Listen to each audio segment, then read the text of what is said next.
இந்த 25 நாள் பயிற்சி உங்கள் வாழ்க்கையை மாற்றும். தினசரி பணம் கிடைக்கிறோம். பயோ மெட்ரிக் பயிற்சி இதுதான். உங்களுக்கு தெரியுமா? தமிழ்நாடு திறன் மேம்பாட்டுக் கழகம் மற்றும் கால்நடை மருத்துவ பல்கலை இணைந்து 25 நாட்கள் நாட்டுக்கோழி வளர்ப்பு பயிற்சி நடத்த உள்ளது. காஞ்சிபுரம் மாவட்டம் ஏனாத்தூரில் நவம்பர் 17 இருந்து தொடங்கும் இந்த பயிற்சிக்கு 18 முதல் 35 வயது வரை 10ஆம் வகுப்பு தேர்ச்சி பெற்ற இளைஞர்கள் பங்கேற்கலாம். மிக முக்கியமான விஷயம் என்ன தெரியுமா? தினசரி பயோமெட்ரிக் முறையில் வருகை பதிவு செய்வதால் உங்களுக்கு தினசரி பணம் கிடைக்கும். ஆதார் எண் மற்றும் போட்டோ ஆகிய ஆவணங்களுடன் www.tnskill.gov என்ற இணையதள முகவரியில் இப்போதே முன்பதிவு செய்து கொள்ளுங்கள். தொடர்புக்கு கே பிரேமவல்லி 9079975314 என்ற எண்ணில் தொடர்பு கொள்ளுங்கள். இந்த வாய்ப்பை தவறவிடாதீர்கள். இயற்கை விவசாயத்தில் மட்டும் நின்றுவிடவில்லை. 23 வகை பாரம்பரிய நெல் ரகங்களை பயிரிடும் இந்த விவசாயிகள் இயற்கை சோப்பு முதல் எண்ணெய் வரை தயாரித்து விற்கிறார்கள். உங்களுக்கு தெரியுமா இந்த கூட்டமைப்பின் ரகசியம் என்ன? மதுரை மாவட்டம் செல்லம்பட்டியில் 300 இயற்கை விவசாயிகள் ஒன்றிணைந்து ஒரு புரட்சியை உருவாக்கி இருக்கிறார்கள். இவர்கள் 3 போகம் நெல் விளைவிக்கும் இயற்கை சாகுபடி மட்டுமல்ல, 23 வகை பாரம்பரிய நெல் ரகங்களை பயிரிடுகிறார்கள். ஒவ்வொரு விவசாயியும் வெவ்வேறு ரகங்களை பயிரிடும் இந்த முறை பாரம்பரிய வகைகளை பாதுகாக்கிறது. ஆனால் இவர்கள் இங்கே நின்றுவிடவில்லை. விவசாயத்தை தாண்டி உற்பத்தி மற்றும் வியாபாரத்தில் ஈடுபட்டு இயற்கை சோப்பு, ஹேர் ஆயில், இயற்கை உரம் தயாரித்து விற்கிறார்கள். சீசனுக்கு ஏற்ப 200 முதல் 500 லிட்டர் வரை பஞ்சகவ்யம், மீன் அமிலம், பூச்சி விரட்டி தயாரிக்கிறார்கள். செக்கானூரணியில் அரசு கொடவனில் நிறுவனம் அமைத்து பாரம்பரிய அரிசி முதல் இயற்கை பொருட்கள் வரை விற்கிறார்கள். 3 இயந்திரங்கள் மூலம் நல்லெண்ணெய், கடலை எண்ணெய், தேங்காய் எண்ணெய் தயாரிக்கும் இந்த கூட்டமைப்பு எந்த பொருளையும் வெளியிலிருந்து வாங்குவதில்லை.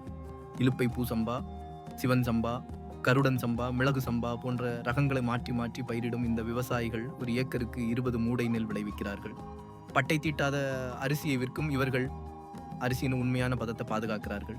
விவசாயிகளே ஒருங்கிணைந்து தயாரிப்பதால் விலை குறைவாகவும் உடலுக்கு நல்லதாகவும் உள்ளது.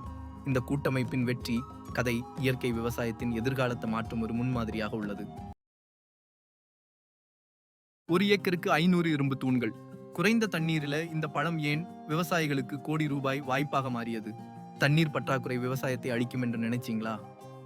தேனி மாவட்டத்தில் ஒரு விவசாயி அதையே தன் வெற்றிக்கான வாய்ப்பாக மாற்றியிருக்கிறாரு. அரசு பஸ் கண்டக்டர் வேலையை விட்டுவிட்டு விவசாயத்தில் இறங்கிய இந்த விவசாயிக்கு தண்ணீர் பிரச்சனை வந்தபோது மாற்று வழி தேட ஆரம்பித்தார். அப்போது கண்டுபிடிப்பு டிராகன் பழம். 2 ஏக்கர் நிலத்தில் இரும்பு தூண்களில் முட்டு கொடுத்து சாகுபடி செய்தார். சொட்டு நீர்ப்பாசனம், மண்புழு உரம், இயற்கை பூச்சி விரட்டிகள் இவை அனைத்தும் அவரது ரகசியம். ஒரு செடியில் ஆண்டுக்கு 10 கிலோ வரை பழம். கிலோவுக்கு 100 ரூபாய் முதல் 150 ரூபாய் வரை நிரந்தர விலை. இலைகள் இல்லாததால பூச்சி தொல்லை குறைவு, மருந்து செலவு குறைந்து லாபம் அதிகம். ஒரு முறை நடவு செய்தால் 25 முதல் 30 ஆண்டுகள் வரை பலன் தரும். இந்த பழம் விவசாயிகளுக்கு கனவு மாதிரி. குளிர்சாதன பெட்டி இல்லாமல் 15 நாட்கள் கெடாமல் இருக்கும். வைட்டமின் சி நிறைந்த இந்த பழத்திற்கு சந்தையில நல்ல கிராக்கி. இயற்கை சாகுபடிதான் எதிர்காலம் என்பதை இந்த விவசாயி நிரூபித்திருக்கிறார். ஒரு முதுகலை பட்டதாரி விவசாயி மண்ணில் செய்த மாயம் என்ன? ஆப்பிரிக்க லைபீரியா தக்காளி இந்திய மண்ணில் எப்படி வளர்கிறது? நீங்கள் கேள்விப்பட்டிருக்கிறீங்களா? காஞ்சிபுரம் மாவட்டம் வில்லிவலம் கிராமத்தில் ஒரு இளைஞர் வேதியியல் உரம் இல்லாமல் பல்வேறு காய்கறிகளை விளைவிக்கிறாரு. இவர் பி குகன் என்ற முதுகலை பட்டதாரி விவசாயி. மணல் கலந்த களிமண்ணில் இவர் ஆப்பிரிக்க நாட்டு லைபீரியா தக்காளி செடிகளை நட்டுள்ளார். இந்த தக்காளி மற்ற வகைகளை விட முற்றிலும் வேறுபட்டது. சிறிய அளவில் இருந்தாலும் இதுல புளிப்பு சுவை அதிகமாக இருக்கும். சந்தையில இந்த தக்காளிக்கு நல்ல வரவேற்பு கிடைக்குது. வீட்டு தேவைக்கு எடுத்துக்கொண்டு மீதியை விற்பனை செய்கிறாரு. இந்த முறை கணிசமான வருவாய்க்கு வழிவகுக்கும். இயற்கை விவசாயம் எப்படி வெற்றி பெற முடியும் அப்படின்றதுக்கு இது ஒரு சிறந்த உதாரணம். இந்த முறையை பின்பற்றி நீங்களும் உங்கள் விவசாயத்தில் மாற்றம் கொண்டு வரலாமா?